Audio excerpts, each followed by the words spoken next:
Hello बच्चों, कैसे हैं आप लोग। मैं लोमस गांधी लेके आया हूँ क्लास 10th फिजिक्स का अगला वीडियो लेक्चर। इससे पहले वाले वीडियो लेक्चर में हमने रेसिस्टेंस और रेसिस्टिविटी समझा रखा था। आज हम लोग रेसिस्टेंस पे कुछ इंपॉर्टेंट डिस्कशन करेंगे, ठीक है। तो जिसने इससे पहले वाले वीडियो लेक्चर रेसिस्टेंस और रेसिस्टिविटी को नहीं देखा, वो इससे पहले वाले वीडियो लेक्चर को देखें, फिर ये तब इसको देखें। चलिए स्टार्ट करते हैं आज का इस वीडियो लेक्चर।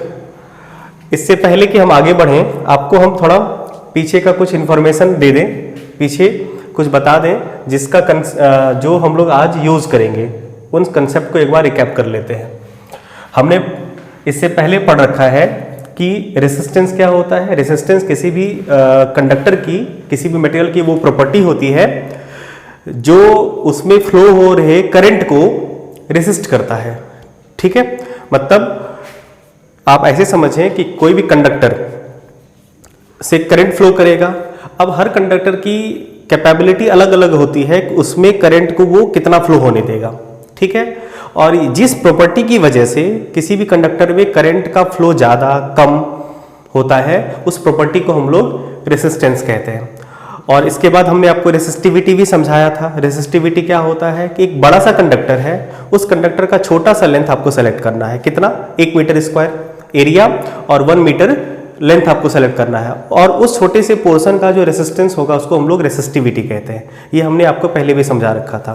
तो दो इंपॉर्टेंट फार्मूला जो आपको याद होने चाहिए इसको करने के लिए। एक तो ओम्स लॉ से हम लोग ये सीखे थे कि V equal to I R होता है, ठीक है। यहां से रेसिस्टेंस क्या हो जाएगा? I equal to R equal to V by I. एक तो ये फॉर्मूला आपको याद रहना चाहिए, और दूसरा एक और फॉर्मूला आपको ध्यान में होना चाहिए कि हमने रेसिस्टिविटी में आपको बता रखा था कि R equal to rho L by A. ये रो रेसिस्टिविटी होती थी, ये रेसिस्टेंस, और ये लेंथ ऑफ कंडक्टर, और ये एरिया ऑफ क्रॉस सेक्शन होता था। और एरिया ऑफ क्रॉस सेक्शन भी हमने आपको पहले समझा रखा था। जैसे मान लो ये कोई कंडक्टर है, कंडक्टर जनरली जो शेप आता है कंडक्टर का वो सिलेंड्रिकल शेप होता है। अब ये आपकी मर्जी है कि आप उसको किस शेप में देखना चाहते हो। वैसे जनरली जो वायर आते हैं एकदम पतले पतले जो वायर होते हैं, अगर मान लो एक मोटा वाला तुम वायर देखो, उस वायर का जो शेप होता है वो सिलेंड्रिकल होता है। इसलिए एरिया ऑफ क्रॉस सेक्शन की बात करेंगे। जैसे ये एक वायर हुआ, इस वायर में अगर हम लोग एरिया ऑफ क्रॉस सेक्शन की बात करेंगे तो ये वाला जो एंड दिख रहा है आपको, ये circular region, this is known as area of cross section, ठीक है। तो जब भी हम लोग एरिया ऑफ क्रॉस सेक्शन की बात करेंगे, ये वाला जो पोर्शन होता है इसको एरिया ऑफ क्रॉस सेक्शन कहते हैं। जब भी एरिया निकालने की आवश्यकता पड़ेगी आपको, तो आप area equal to pi R square करेंगे। क्लियर है?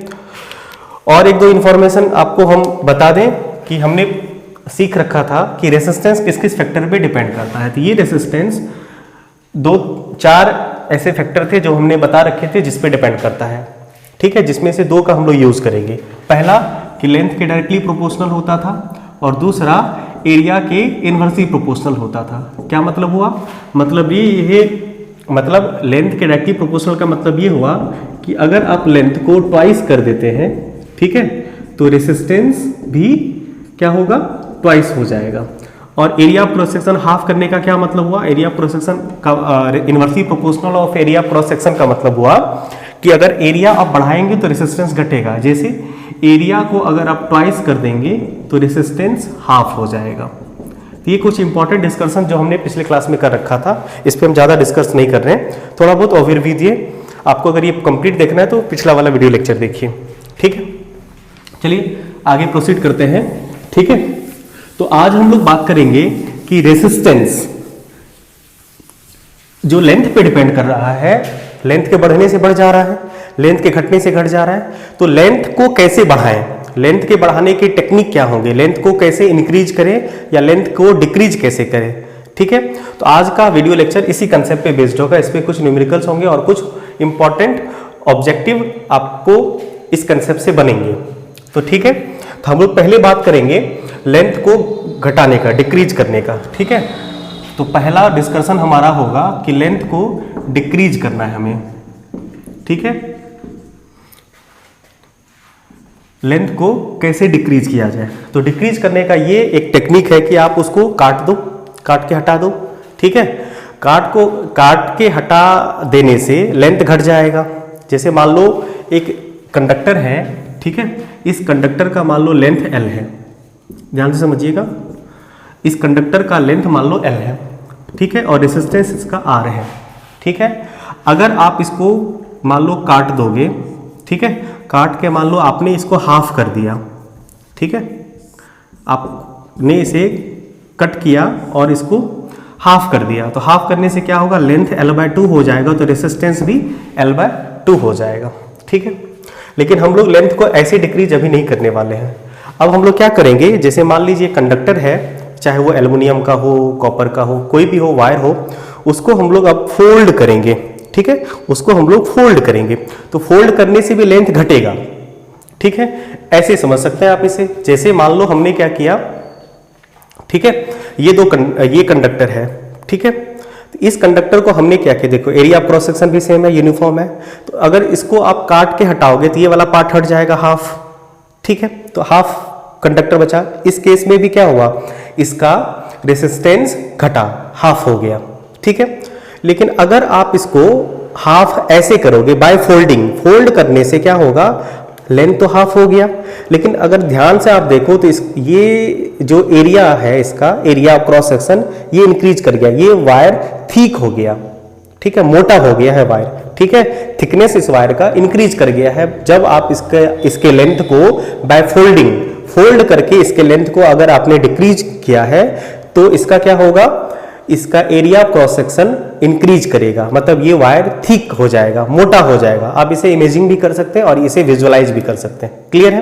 तो इन बातों पे आज हम लोग डिस्कस करेंगे, ठीक है। चलिए, तो हम लोग मान लेते हैं कि एक वायर है, एक पतली सी वायर थी, ठीक है, जिसका एरिया ऑफ क्रॉस सेक्शन, ये एरिया ऑफ क्रॉस सेक्शन इसका A था, लेंथ L था और रेसिस्टेंस R था, ध्यान से समझिएगा। और ये मटेरियल, मान लीजिए कोई भी मटेरियल है, तो मटेरियल है तो उसकी रेसिस्टिविटी होगी। अगर मटेरियल चेंज नहीं होगा, देखो हमने आपको पहले भी बता रखा था कि रेसिस्टिविटी जो होती है वो दो फैक्टर पे डिपेंड करती है, एक तो नेचर ऑफ मटेरियल, दूसरा टेम्परेचर। टेम्परेचर की बात तो तुम्हें करनी नहीं है, नेचर ऑफ मटेरियल मान के चलिए, थिकनेस वगैरह पे डिपेंड नहीं करती है। जब तक मान लीजिए जैसे आयरन का जो रेसिस्टिविटी होगी, आयरन की जो रेसिस्टिविटी होगी, वो मोटी वायर की रेसिस्टिविटी भी उतनी ही होगी और पतली वायर की भी रेसिस्टिविटी उतनी ही होगी, तो आयरन की रेसिस्टिविटी चेंज नहीं होगी।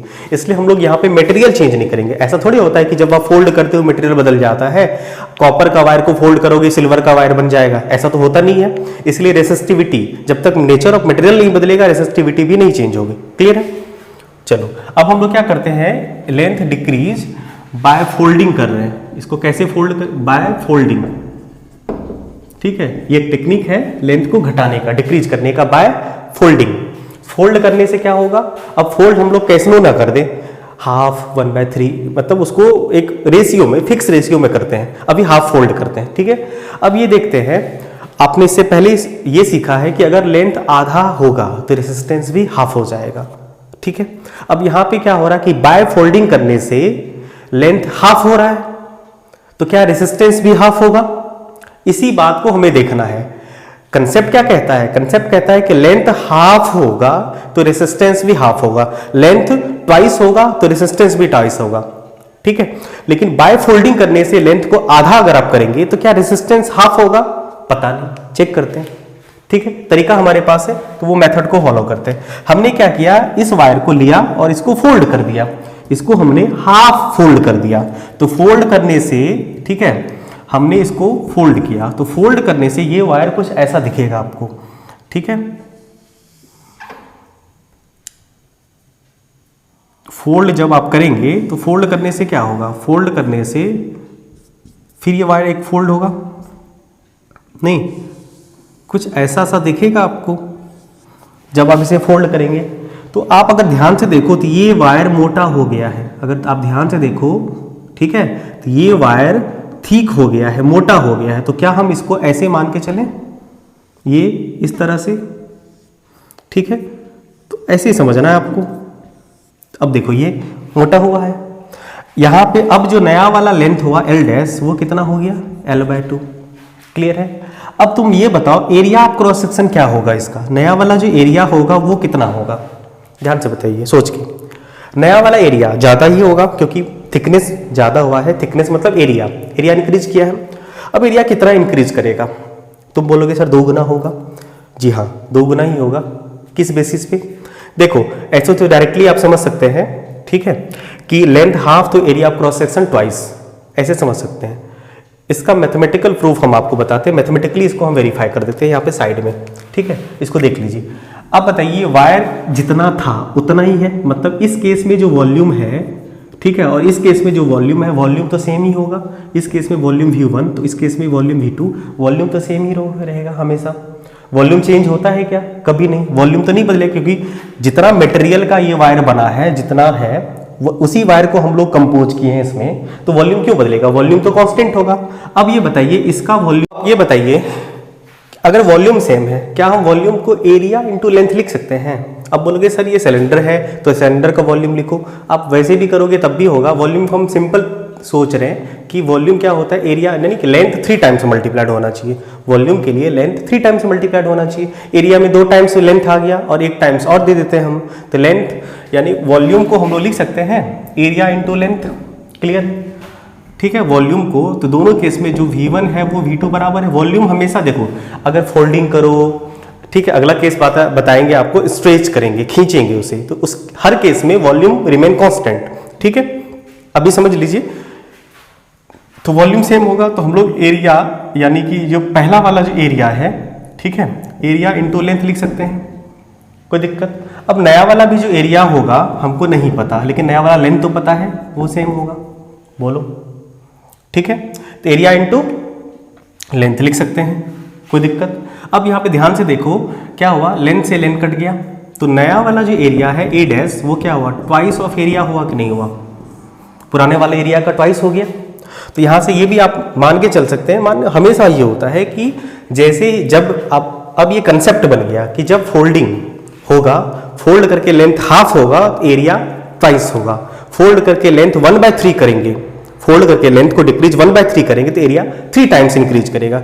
जितने टाइम्स में फोल्डिंग करने से लेंथ घटेगा उतने ही टाइम्स में एरिया इंक्रीज करेगा। क्लियर है?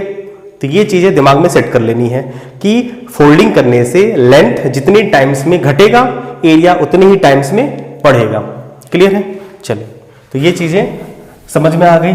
अब देखो जरा, एरिया को हम क्या 2a लिख सकते हैं यहाँ पे, क्योंकि लेंथ हाफ हुआ है इसलिए एरिया ट्वाइस हो गया है। अब हमको रेसिस्टेंस नया वाला बताना है, आर डैश क्या होगा।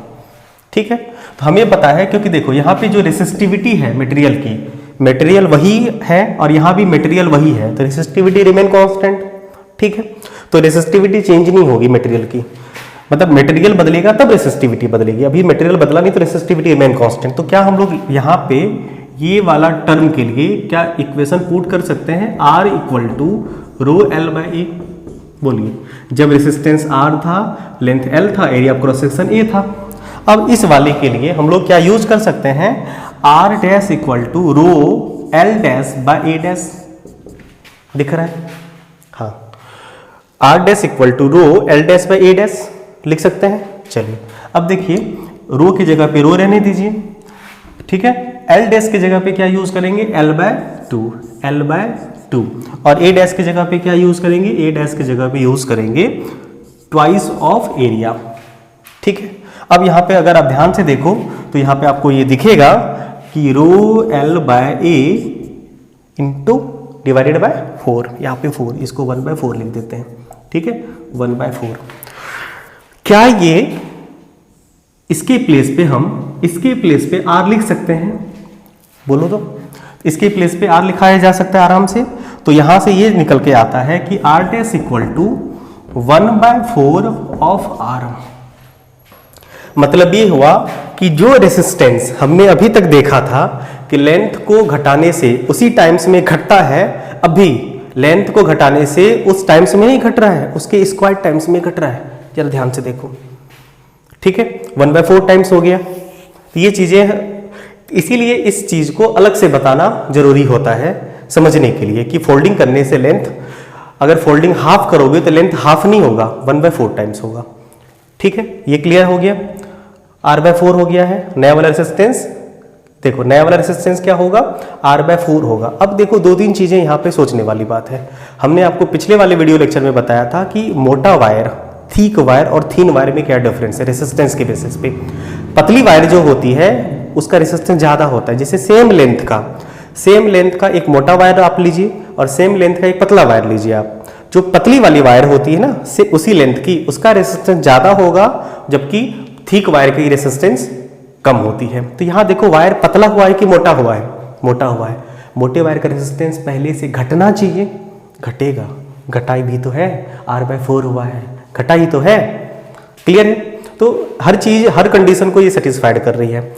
क्लियर है? टेक्निक समझ में आ गया आपको क्या करना है। अब अगर हम आपसे ये कहें कि ठीक है, उतना डेरिवेशन हम नहीं करने वाले हैं। अब हम आपको ये कहें कि लेंथ को हमने क्या किया, फोल्ड किया है 1/3। ठीक है, अभी क्या हुआ, यहां पे ध्यान दीजिएगा, लेंथ को ट्वाइस, ठीक है, लेंथ को, ठीक है, जब ये L लेंथ का वायर था, जब ये L लेंथ का वायर था, रेसिस्टेंस इसका R था, एरिया क्रॉस सेक्शन A था, रेसिस्टिविटी रो थी, ठीक है, R = ρL/A यूज करते थे हम। ठीक है, आपने क्या किया, बाय फोल्डिंग आपने लेंथ को हाफ कर दिया। ठीक है, लेंथ हाफ किया तो रेसिस्टेंस कितना हो गया, रेसिस्टेंस, लेंथ हाफ हुआ है तो रेसिस्टेंस कितना हुआ, 1/4 टाइम्स हो गया। ठीक है, 1/4 टाइम्स हुआ। अब उसी तरह से आप इसको डिराइव कर सकते हैं कि अगर लेंथ बाय फोल्डिंग, अगर लेंथ हाफ का मतलब 1/2, अगर लेंथ 1/2 टाइम्स होगा तो रेसिस्टेंस 1/4 टाइम्स होगा। ठीक है, उसी तरह से अगर लेंथ 1/3 टाइम्स होगा, डिक्रीज करना है हमें, फोल्डिंग करके लेंथ घटती है ना, तो 1/3 टाइम्स अगर करेंगे तो रेसिस्टेंस बिना कैलकुलेट किए आप बताइए, या पहले एक बार आप कैलकुलेट कर लीजिए, फिर देखिए रिजल्ट क्या आता है। रिजल्ट आएगा 1/9 टाइम्स। ठीक है, इसी तरह से अगर लेंथ को 1/4 करेंगे तो रेसिस्टेंस 1/16 होगा। ठीक है, उसी तरह से अगर लेंथ को 1/5 करेंगे तो रेसिस्टेंस 1/25 होगा। यहां से ये समझ में आती है, कंसेप्ट हमारा ये यहां से बनता है कि बाय फोल्डिंग लेंथ को जितने टाइम्स में डिक्रीज करेंगे, यानी कि अगर लेंथ 1/n टाइम्स हुआ, ध्यान से समझिए, अगर लेंथ 1/n टाइम्स हुआ तो रेसिस्टेंस यहां पे क्या होगा, रेसिस्टेंस यहां पे 1/n² टाइम्स हो जाएगा। बस ये चीजें आपको ध्यान में रखनी है। ठीक है, 1/n² टाइम्स हो जाएगा बाय फोल्डिंग वाला। क्लियर है?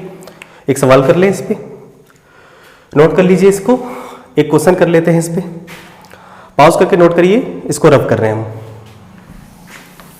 चलो देखो, मान लो हमने एक वायर लिया है, ठीक है, 6 ओम का एक वायर किया हमने। क्वेश्चन ये है कि एक वायर लिया हमने, इसका लेंथ L था, ठीक है, एरिया क्रॉस सेक्शन 1 था, रेसिस्टिविटी रो थी, इसका रेसिस्टेंस 6 ओम है। ठीक है, अब इसको डबल अप किया गया, डबल अप बाय फोल्डिंग करने से डबल अप किया गया। कहने का क्या मतलब, डबल अप फोल्डिंग का मतलब ये नहीं सोचना है कि ट्वाइस हुआ है, बड़ा नहीं है, फोल्ड करने से घटता है। ठीक है, 1/2 टाइम्स कहें या डबल अप कहें, दोनों का मतलब सेम हुआ। डबल अप कहें, ये डबल अप कहें या 1/2 टाइम्स कहें, हाफ कहें, एक ही बात है। क्लियर है? तो डबल अप बाय फोल्डिंग घटा है, तो फाइंड न्यू रेसिस्टेंस। हमसे पूछा गया फाइंड न्यू रेसिस्टेंस। ठीक है, नया रेसिस्टेंस फाइंड करना है। कैसे करें इसे, ट्राई करिए आप लोग। तरीका एक तो शॉर्टकट है आपके पास, ठीक है, और दूसरा कि इसको आप सॉल्व भी कर सकते हैं।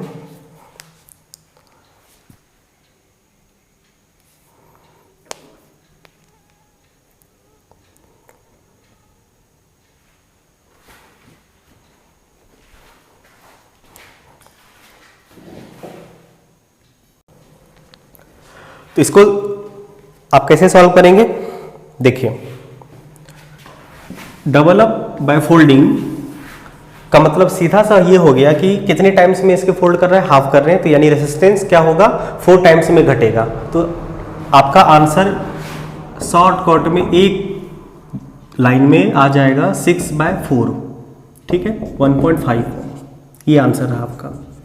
ठीक है, अगर आपको शॉर्टकट समझ में आया, शॉर्टकट नहीं वो प्रोसेस समझ में आया तो देखो इसके लिए स्टेप क्या करें।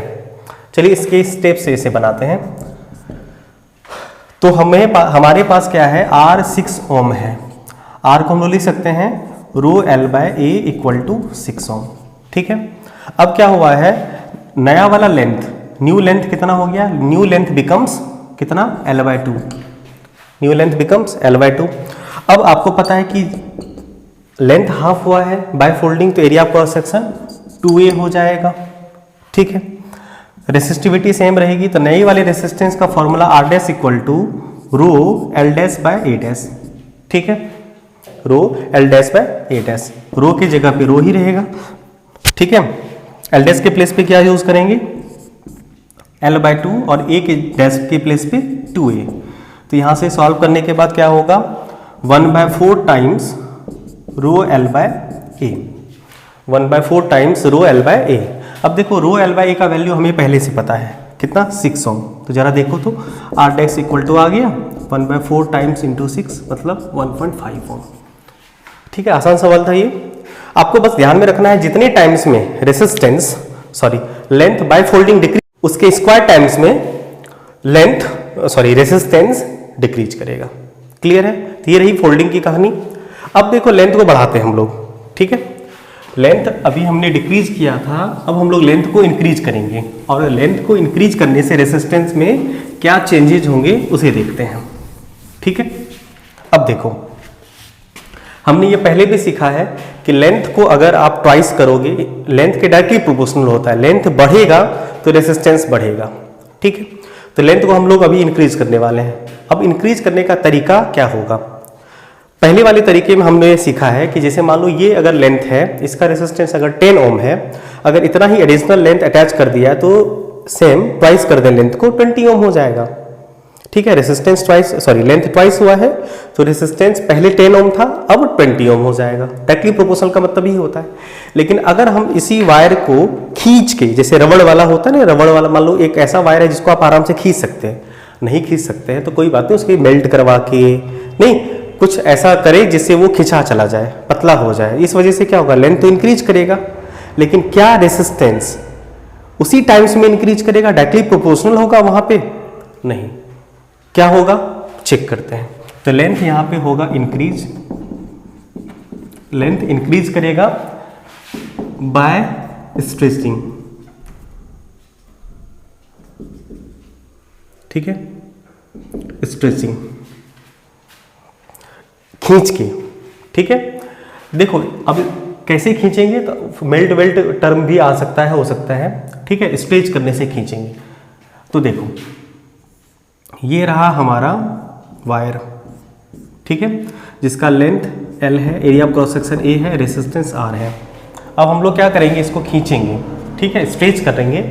स्ट्रेच करने से ये वायर क्या होगा, पतला होगा। तो स्ट्रेच हम लोग ऐसा करें कि ये ट्वाइस हो जाए, मतलब खींचना है इतना कि दुगने लेंथ तक ये पहुंच जाए, मतलब ट्वाइस खींचना है इसको। ठीक है, ट्वाइस खींचना है। तो ट्वाइस खींचने से नया वाला लेंथ L' कितना हो जाएगा, 2L। अब देखो ये बताओ, ये वायर पतला हुआ है कि मोटा हुआ है? पतला हुआ है, मतलब थीन हुआ है, और थीन होने से area of cross section decrease करता है। कितना, वॉल्यूम वाला कंसेप्ट लगा दीजिएगा, पता चल जाएगा। ट्वाइस किया है तो area of cross section half हो जाएगा। तो नया वाला जो A' आएगा वो A/2 आएगा, रेसिस्टिविटी सेम रहेगी। अब नया वाला रेसिस्टेंस हमें फाइंड करना है, तो पुराना वाला रेसिस्टेंस के साथ रिलेशन क्या है, R = ρL/A, ये हमको पता है। अब यहाँ पे क्या होगा, R' = ρL'/A' यूज करेंगे। ठीक है, तो रो के जगह पे रो ही रहेगा, L' के जगह पे 2L, और A' के जगह पे कितना यूज करेंगे, A/2। तो बाय 2 ऊपर चला जाएगा, तो यहाँ पे ρL/A × 4 हो जाएगा। देखो 4 टाइम्स बढ़ा है, लेंथ बढ़ने से रेसिस्टेंस बढ़ना चाहिए था, बढ़ा है कितना, 4 टाइम्स। तभी क्या होता, अगर आप इसको बिना खींचे लेंथ को बढ़ा देते तो ट्वाइस होता, डायरेक्टली प्रोपोर्शनल। लेकिन यहाँ पे खींच के बढ़ा रहे हैं तो रेजिस्टेंस स्क्वायर टाइम्स में इंक्रीज करेगा, वहां पे स्क्वायर टाइम्स में घटता था। देखो स्क्वायर टाइम्स में घटता था क्योंकि फोल्डिंग से लेंथ घटेगा, ये तो कंसेप्ट है। कंसेप्ट ये है कि जब आप फोल्ड करेंगे तो लेंथ घटेगा, और लेंथ घटेगा तो रेजिस्टेंस भी घटेगा, लेकिन बाय फोल्डिंग स्क्वायर टाइम्स में घटेगा। और जब आप इसको स्ट्रेच करेंगे, खींचेंगे, तो लेंथ इंक्रीज करेगा, लेंथ इंक्रीज करने से रेजिस्टेंस भी इंक्रीज करेगा, ये तो कंसेप्ट है। लेकिन बाय स्ट्रेचिंग, बाय खींच के लेंथ को अगर आप इंक्रीज करेंगे तो रेजिस्टेंस स्क्वायर टाइम्स में इंक्रीज करेगा। क्लियर है? तो ये कंसेप्ट है आपका। तो यहां पे हो गया R dash equal to 4 times of R। Clear है? नोट करिए इसे। उसी तरह का फिर वही सवाल लेते हैं। 6 ओम का रेजिस्टेंस है, उसको हमने क्या किया है, डबल किया है। ठीक है, खींचा हमने, स्ट्रेच किया है by stretching, double up by stretching. तो रेजिस्टेंस कितना होगा? आंसर आपका आ गया होगा 24 ओम। चेक कर लेते हैं एक बार। ठीक है, सवाल ये है कि हमारे पास एक 6 ओम का वायर है। ठीक है, 6 ओम वाले रेजिस्टेंस का वायर है, इसको डबल अप किया गया। ठीक है, डबल अप तो टर्म यूज नहीं होता है, अब डबल अप के लिए फोल्डिंग यूज कर चुके हैं, डबल अप नहीं करते, ट्वाइस करते हैं। ठीक है, ट्वाइस बाय स्ट्रेचिंग,